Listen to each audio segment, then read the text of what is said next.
નવસારીના ચીખલી પોલીસ સ્ટેશનમાં ચોરીના બે શકમંદ આરોપીના થયેલા શંકાસ્પદ મોત મામલે અંતે પોલીસ દ્વારા બે પોલીસ અધિકારીઓ સહિત કુલ 4 પોલીસ કર્મચારી સામે હત્યાનો ગુનો નોંધવામાં આવ્યો છે।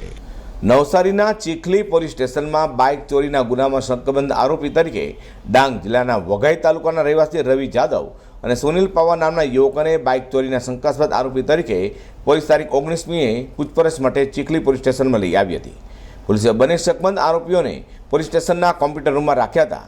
તારીખ 21મી તારીખે સવારના સમયે કોમ્પ્યુટર રૂમમાં પંખામાં ગળે ફાંસો ખાધી હાલતમાં બંને યુવકના મૃતદેહ મળી આવ્યા છે। ચીખલી પોલીસ સ્ટેશનથી નામ નંબર લઈ ગયા અને કીધું કે સુનિલ છે કે નહીં, મેં કે નહીં મળે અહીંયા, અને તેને બજારમાંથી લઈને બારોબાર ચીખલી પોલીસ સ્ટેશનમાં લઈ આવ્યા અને રાતના હું કર્યું હું નહીં, હવાના ફોન કર્યો કે સુનિલ આત્મહત્યા કરી છે ગળે ફાંસે ખાઈને। એ આત્મહત્યા નહીં કરે, એને પોલીસવાળાએ મારીને ટાંગી દીધેલો છે, ઢોર મારીને।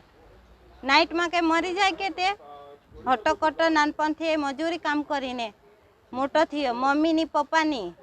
મારી માંગણી એવી છે કે એ લોકોને કડકમાં કડક સજા થાય, ફાંસી એ લોકોને બી આપવા જોઈએ। આ જો ચીખલી પોલીસ સ્ટેશનમાં જે ઘટના થયેલી હતી એનાથી અમે નવસારી એસપી સાહેબને મહિલા અરજી દાખલ કરી છે અને અરજી દાખલ કરીને અમને એવું કે જે ગુનેગાર છે એ લોકોને સખ્તથી સખ્ત સજા થવો જોઈએ અને અમે તો એક જ માંગ છે કે એ લોકોને ફાંસી જ થવો જોઈએ, કેમ કે મારો ભાઈ ગયેલો છે, એને ફાંસી નથી ખાધેલી, એને મારીને ટાંગવામાં આવે છે, કેમ કે જ્યારે એની લાશ જોઈ ને ત્યારે આ ભાગે એને બ્લડ હતું, કે માણસ ફાંસી ખાય તો બ્લડ નહીં નીકળે, કેમ કે અમારી એટલી જ માંગ છે, અમને ન્યાય જોઈએ। પોલીસ સ્ટેશનમાં બે આદિવાસી યુવાનોના શંકાસ્પદ મોત થતાં પરિવારજનોમાં રોષ ફાટી નીકળ્યો હતો। ભાજપ અને કોંગ્રેસના ધારાસભ્યો તથા આગેવાનો પરિવારજનોની બહાર આવ્યા હતા। સમગ્ર મામલાની ન્યાયિક તપાસની માંગ કરી જવાબદારો સામે કાર્યવાહી કરવાની માંગ કરવામાં આવી હતી। આ ઘટનાના વિરોધમાં ડાંગ બંધનું એલાન પણ આપવામાં આવ્યું હતું। આજે પણ ડાંગ ભાજપના ધારાસભ્ય અને અન્ય રાજકીય આગેવાનોએ મૃતકના પરિવારજનો સાથે રાખી પોલીસ વડા ઋષિકેશ ઉપાધ્યાય, ડોક્ટર વાયએસપીજી એસસી રાણા તથા અન્ય અધિકારી સાથે બેઠક યોજી હતી। એમાં પરિવાર દ્વારા તેઓ તરફથી આપવામાં આવેલી અરજીને ફરિયાદ ગણી કાર્યવાહી કરવાની માંગ કરવામાં આવી છે। પોલીસે પણ કાર્યવાહીની ખાતરી આપી હતી।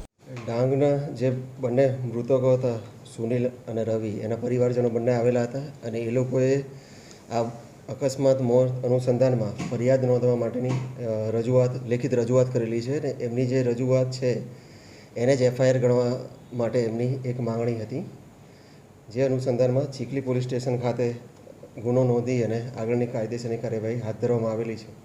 હાલમાં આઈપીસી 302 એટ્રોસિટી એક્ટ મુજબની ગુનો નોંધવામાં અને આગળની તપાસ છે એ SC/ST ડીવાયએસપી RD ફળદુ છે એમને સોંપવામાં આવશે।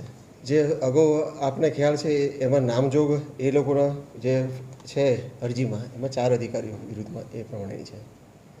NHRCમાં તમામ જે કાગળિયા છે પોસ્ટમોર્ટમ ને જે FSLમાંથી જે એનું ઇન્ક્વેસ્ટનું હતું તમામ એની જે PMની CD તમામ NHRCમાં મોકલી દેવામાં આવેલ છે।